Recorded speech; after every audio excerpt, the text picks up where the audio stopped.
Amatir memperlihatkan kapal feri KMP Mishima lepas kendali dan menabrak kapal-kapal nelayan yang tengah berlabuh di pelabuhan rakyat Bajoe. Akibatnya dua kapal nelayan alami kerusakan cukup parah di bagian anjungan dan juga mengalami keretakan di lambung kapal. Kemana? Dari mana mau kemana? Berangkat dari sini. Menuju ke Kolaka, Pak. Menuju ke Kolaka. Oh Iya. ya. Jadi pada saat itu kita di mana berada? Di situ di belakang. Kapan kita tahu bahwa kapal tak di ya kita lihat bagaimana tadi kita lihat. Kan kapal dari sini kan? Ya, ya. Langsung menuju ke sini. Langsung saja.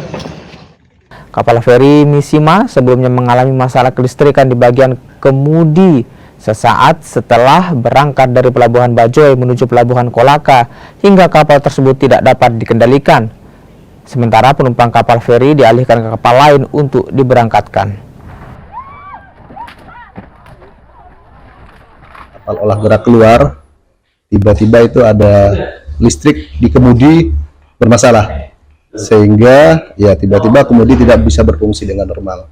Tapi setelah itu sudah normal kembali, sehingga kapal kita sandarkan ke dermaga untuk membongkar muatan kembali. Jadi hanya sebentar saja itu trouble lah bahasanya di bagian kelistrikan kemudi. Informasi korban jiwa nihil, cuman ada tadi informasi yang kami terima itu dua kapal kayu yang pada anjungannya ada agak retak atau pecah ya. Sementara kami